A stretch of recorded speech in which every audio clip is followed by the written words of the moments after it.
Hi, my name is Will Newsom, and this is the final episode of the first season of the Tech Start podcast.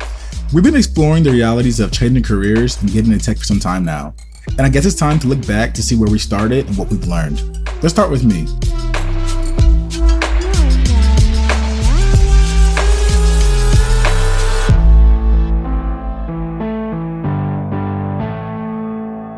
Over the last 6 months, I partnered with a team at Tripleton to learn about the highs and lows of finding a career in tech in 2023. We talked about the gender gap and how women can find their home in tech. We covered tips for finding that work-life balance. And we learned about how the industry has changed over the years and predictions about what to expect in 2024. Most importantly, we talked about how anyone can get into tech. In fact, at the heart of the tech industry are the people who found their way into tech from all different careers. It's only fitting that we end the season with one more story. It's a short story of a man looking for his place in modern IT, but it's simultaneously typical and a reassuring one. Meet John Dickson.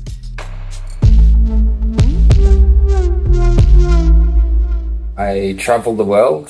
I've been living as a digital nomad since about 2018, and I've been working overseas since about 2016. So, I've definitely been very nomadic for a long time, about 7 years now. Tell us a little bit about John Dickson before Tripleton. What brought you to tech? Yeah, so the first time I went overseas was in 2016. That's when I started teaching English. So I have actually a master's in applied linguistics. And I decided, I was struggling with opportunities for work in Australia. And so I went overseas and I started teaching English. And then from there, I discovered, teaching English online, and I was able to then travel a bit more while teaching online. But one of the problems that I faced with that was that the salaries kind of went down as more and more people discovered this kind of online teaching. When I first started, I was making $20 an hour.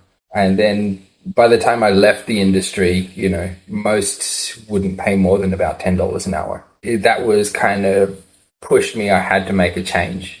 And so that's when I started looking around, and that was actually during COVID as well, to make things worse. And then that's when I was looking around and, I discovered Tripleton. So did you have a plan coming in? I mean, were you just generally interested in breaking the tech, or was it something specific? Yeah, I decided that, I needed a career change. So my plan was to get into the tech and AI space.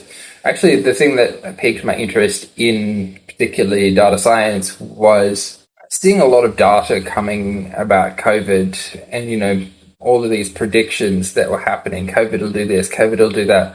And then a lot of the time these things didn't happen. And I was like, why are we not using more data-driven approaches, more machine learning-driven approaches? Because, machine learning is a huge thing, even at the start of COVID. Why are we not using that to, make better predictions? So that's kind of something that got me interested in, particularly the data science space. When you signed up for Tripleton, how long did you think it was actually going to take you to land a job? Didn't really have any idea how long. I knew after I finished the course that I would have a couple of months at least to land a job. One of the big challenges for me I work in don't have working rights in the USA. So it becomes more challenging because there's a lot less opportunities for this in Australia. So I still had to be trying to look for opportunities with US-based companies that are willing to employ foreigners, either through, having their localized offices or other means to employ foreigners. So that was quite a challenge that certainly limited the number of options. They had to be basically multinational companies that could either, get me a visa or employ me out of an Australian or a New Zealand office. You touched upon this topic earlier, but could you specify why you chose the data science bootcamp specifically? I mean, you could have chosen to become a data analyst if you love big data so much. I think thinking about the machine learning and the power of that and how we can harness that to make better modeling and predictions in the future, when something happens, why can't we use this machine learning to do a better job of the predictions? And I think even now when I look at the data and go back in the past, there are a few challenges that I think it would come with a machine learning track that probably would make the results inaccurate, even if I was to go back and train on a set of data at the time I made that decision. That machine learning algorithm would have not taken into account certain factors. So I think can be an over-reliance on machine learning as well. So, I learned a lot in the course about, limitations as well. How does your time in boot camp compare to your other learning experiences, like college, university, YouTube, Udemy? Well, I actually did a year of university. I did IT in university for 1 year before I switched to business. So I can certainly compare kind of against that. And I think the big difference was hands-on code compared to if you go to university. Yes, you're coding, but they're teaching you these broad concepts of theory, and then you spend a couple of weeks learning a bunch of theory, and then you got to code this app or this little project. Whereas Triple 10 is very much hands-on from the start, and you take step by step the small steps to build things up. So it's more rooted in practical uses, practical application, whereas university is more theoretical. You spend a lot of time learning theory and a little bit of time coding. Tell us about your externship experience. What did it teach you that a boot camp can't? Well, an externship is kind of, if you're familiar with an internship, it's kind of like that. But we're doing it through Kutesa for an external company, and we were doing it remotely. So we weren't really going into the company and working. They were just giving us an external project. This is a challenge that we need to solve, and we want you to help us with that. And at the time, the Kutesa they do externships, kind of sort of regularly. But at the time I graduated, Kutesa was the one that was open. So that's the one that I worked on. And I was intrigued by the challenge of that particular project. And I had so much to learn going into that as well. Far more than, was taught by Triple 10, because there's a lot more depth about industry that you kind of don't necessarily learn in Triple 10. Not related to the machine learning, but about each individual industry. If you're doing machine learning in business, Triple 10 doesn't teach you business.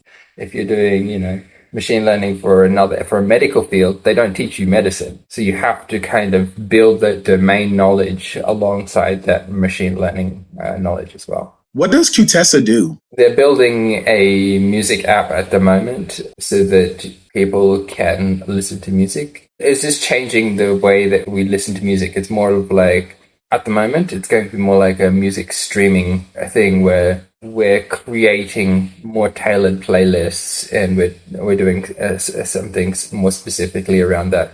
So there's some challenges that we're facing, and this is particularly where the machine learning comes in, of trying to make sure everything matches up.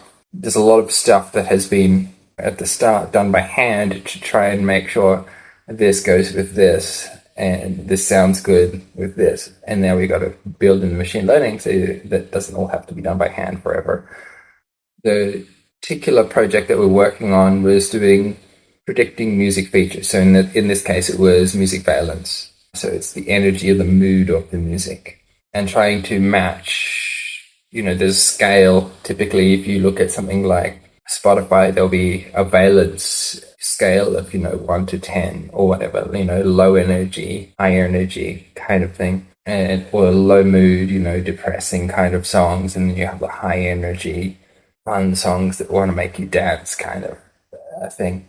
And so we were trying to create a model that would fairly accurately predict that kind of thing, because that's just one part of putting two songs together having two songs together that sound like that they belong together.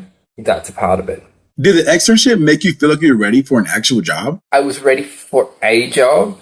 So I think I was definitely prepared for a normal job where I have somebody to ask questions, because I was able to build a lot of stuff but sometimes it just lacked that, oh, I don't understand why we did this. Why do we do that? And not having somebody to ask. So I had to build a lot of knowledge, domain knowledge, and even, the machine learning knowledge. I had to dig really deep into understanding why things are done a certain way. Bigger is not better. That's one of the first things that I discovered, because I'm working in particularly the deep learning, the neural networks kind of thing. Creating a bigger neural network doesn't necessarily make your model more accurate. That just might make it overfit more. We were taught that, but getting to actually put that into test and keep making that mistake and then realizing, well, actually, just because you make the model bigger, deeper network, more neurons, doesn't make it more accurate. When I was doing the externship, I think it was over the course of a month, and I was putting in 20 or 30 hours a week just to, develop the highest quality models. So I think that there is something about putting in extra time to dig a bit deeper that really helped with getting the results that I got there. But the structure, knowing where to start, what to build in certain areas, definitely that was all, the skeleton of it was all taught in Triple 10. And then just filling that out for the specific needs is what I had to learn when I was doing the externship. Did it immediately click with you and Kutesa? How and when did you realize that you had a chance of getting an actual job? It's kind of set myself the goal, partway through the externship. I'm like, oh, this is fun. I'm enjoying this. If they're going to employ somebody, I'm going to do my best to make sure it's me. So I really put in, time to make sure things went well. Yeah, so I think that's why I spent so much time doing it, trying to refine the processes and build everything so that when it came to, and there was nobody saying, oh, there's a job at the end of this. But I was thinking that whole time, like, if there's a job at the end of this, I want that person to be me. During the final presentation, at some point, he said something about reaching out for employment, and I'm like, yep, that's me. That's the time where I was like, yes, okay, there's definitely a good chance here that I will get a job from them. So I've been working since, I think, March of this year. And my role on paper, software engineer, machine learning engineer. So this externship really played out well for John. I guess my journey was even simpler. Actually, when I started at Triple 10, I was already working at a sales position in big tech. I was definitely looking for data science jobs, but got a new job with even better benefits during a terrible job market. So I'm all set. However, Triple 10 has given me knowledge that I can use in a future career in case I want to exit sales. Access to material is lifelong. It has also given me a professional network to lean on and forever learn from, with countless examples of people that have accelerated their careers. IT before Triple 10 seemed like a pipe dream. After it, in decent episodes, it seems like a tangible reality. For all the warehouse workers, designers, and fashionistas who are thinking about a career in tech, we're here to tell you yes, you can make the switch. And you don't have to do it alone. There's a whole community behind you that have made the transition, and their stories are here to serve as inspiration that you can do it too. Take it from me, a bootcamp graduate. Signing up for Triple 10 exposed me to so much more than what I could have found online. And whether you're pivoting to a totally new career or just looking to expand your skill set, signing up for Triple 10 Bootcamp is your first step to a new tomorrow. Your story is just beginning. We can't wait to see what's in your next chapter. If you learn one thing from this podcast, I hope it's that you can work in IT no matter what your background was or how you look. It's all about what you want and how much work you're willing to put in. Don't worry, Triple 10 can help you when you're ready to commit. This was the Tech Start Podcast, brought to you by Libo Studio in partnership with Triple 10. Explore more career tips by visiting triple10.com/blog. Until next time.